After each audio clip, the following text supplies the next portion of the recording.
Strange state of affairs indeed. Given the current state of Warhammer 3 and the community, more importantly, I've decided to mix in some Warhammer 2 battles. I'm also going to be covering Warhammer 3, of course, as well, but until I can show you Immortal Empires, we're going to be showing some Warhammer 2, so today, right into the fun, Coop's taking a Vanguard, Vampire Coast, Sartosa Free Company build into the High Elves. He's got a front line of dual hand weapon Free Company. Second line of the militia with pistols, 2 bloated corpses, depth guard here. He's also got a Mourngul Haunter, Arnessa leading the way. Fleet captain of deeps, so no lore of vampires. Makes sense if you're mostly non-undead. Not take the healing, and another bloated corpse over there. Techless leading the high elves. We've got some archers, the light armor, some Lothern Sea Guard, a couple of Phoenix Guard, including the ROR Keepers of the Flame, Spearmen, Swordmasters. So without further ado, let's get into it. The Free Company immediately taking a direct high ground position. Excellent coverage there. And I have to say, I'm recording this.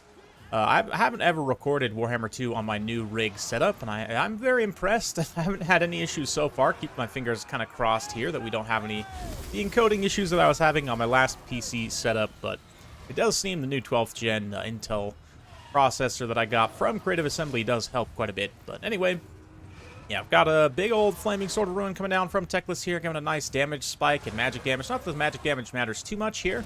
The Sartosa Free Company don't have much physical resistance, but just in general, low defensive stats means that damage boost from the flaming damage will help with Kindle Flame.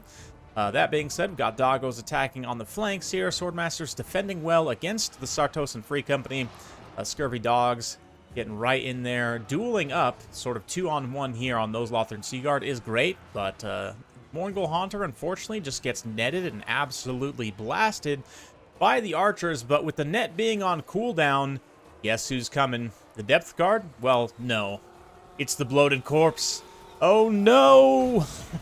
Yes! Oh, the value. Oh, the value. Oh, man, that was so good. The Keepers of the Flame basically just getting one-shotted there by that bloated corpse. That is a great way to neutralize that elite infantry there. Other bloated corpse gets caught up in those Illyrian Reavers. Does manage to take out quite a few, but not nearly as good of value.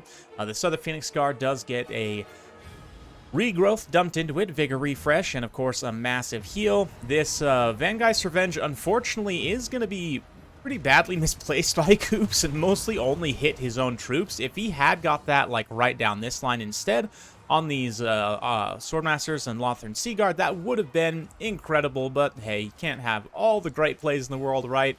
Gotta let your opponent have something. So, with that sort of Vangeist misplay, there's still a lot of Lothern Sea Guard left here, plus the Swordmasters, quite a bit of stopping power. Elite infantry here. This Phoenix Guard slowly getting ground down by the Depth Guard. They've been taunted and are just getting smacked in the face by those dual axes. Free Company still firing from the high ground. Quite a few of them have been taken down.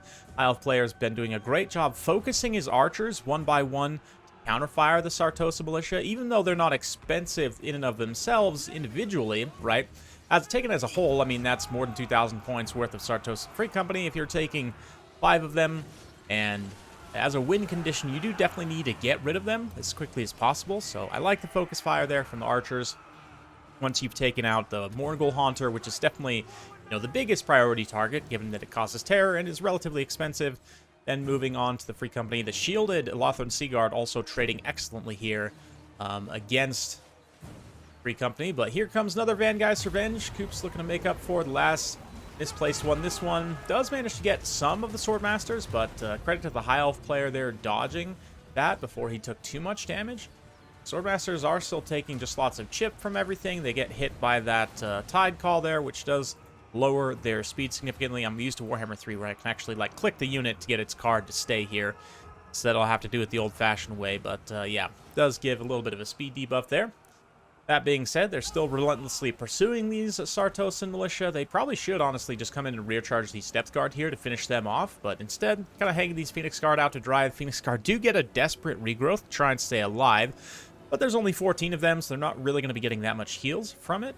We'll see. They might be able to finish off and stay the course on that engagement. Here comes Arnessa, though, and the fleet captain trying to get in the back line. some damage to Teclis and these archers. Teclis does take a big ol' hit there from Arnessa, and since we know regrowth is on cooldown, he does have to be extra careful, but the archer, Concave, shooting Arnessa will do quite a bit of damage. She has physical resistance, but only 20 armor, so she will take quite a bit of damage in that situation there. I mean, I guess Flaming Sword Ruin, didn't even realize, is also going to be quite good at taking out Arnessa here. Another Tide Call there. A lot of the archers in Lothran Seaguard are starting to run out of ammo, though.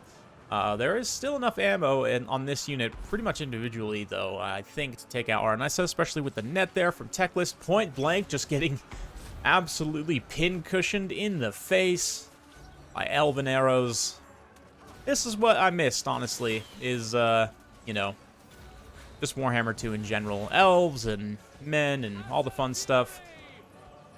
We'll get someday into Mortal Empires, but until that comes, until I can actually show you guys, I'll be showing you Warhammer 2, and man, this game looks good.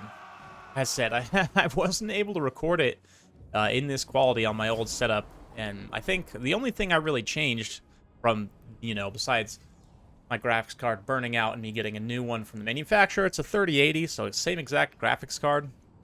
But I got a new processor and a much better cooling setup, and I think the processor and the cooling setup in and of themselves have allowed me to kind of push the envelope on this 4K recording here. But anyway, hopefully you guys enjoyed that. I know I certainly enjoyed that. I love some awesome Bloated Corpse play there, and that one, yeah, 6,993 damage value, 1,247 damage value, sorry, yeah, gold value, basically, right? Taking out the one Keepers of the Flame there. Unfortunately, Koops wasn't quite able to take home the win. I think just a couple of misplays there, like with the Vangeist. And from a build perspective, I would probably take one mortar, especially on this map.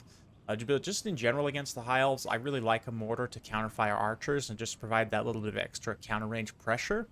And especially on a map like this, where you can pretty much guarantee you're not going to get countershot by bolt throwers. And when you take a build setup like this, where you're sort of immediately, you know, vanguarding up on top of the hill, sort of taking the initiative away from the High Elves and seizing it yourself, your artillery in the back is kind of going to be an afterthought for them as they're dealing with everything that's directly in their face. So you won't have to allocate as much resources to protect it. You know, maybe just one scurvy dog in the back, you know, until you take out their token Reaver or two, and then you can move them in.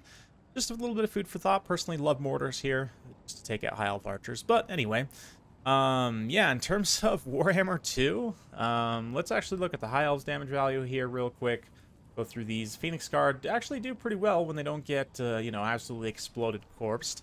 But archers with light armor also, Lothran Seaguard, very cost effective. The shields in particular are very, very good in this matchup, although they are pretty expensive, and they actually do reduce the speed of Lothran Seaguard.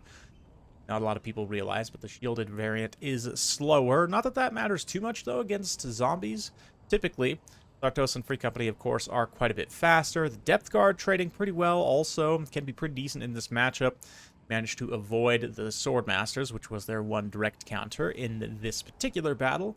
But the Mourngul Haunter also, I mean, I kind of like the pick for Terror, but I think I might have kept him back a little bit longer while I was able to occupy some of the archers, just because they're so vulnerable, and just in general, I don't know. It's weird. Funny enough, like, vampire counts have great access to Terror. Or Pirates of Sartosa and just, you know, Vampire Coast in general, I mean, I guess you have Syrenes, and maybe I would cut this guy out for a Sirene if you really just want some Terror. I think even though they don't have stock, and you are somewhat vulnerable to the magic damage of, like, Flaming Sword and stuff, I just, I don't know, I think it's a little bit less risky than this big boy. Plus, then that would allocate the extra funds to maybe trade out one Scurvy Dog for a Mortar or something like that. I don't know. Let me know what you guys think in the comments down below, though. Been some time since we've covered Warhammer 2. I do plan on doing a little bit more in the future, but Warhammer 3 is not going anywhere either. We will continue to do so, and in fact, the 1.2 update is coming out sometime this week, so I will be sure to cover that when it goes live. Might even do a little bit of a multiplayer live stream. Check out the first batch of RORs that we're all getting for free with that, so stay tuned for more. Be sure to subscribe if you haven't. Liked this video if you want to see more Warhammer 2 content. Also, let me know down in the comments below what kind of Warhammer 2 content you want to see. Anyway, better stop talking now. Thanks for watching. We'll see you next time.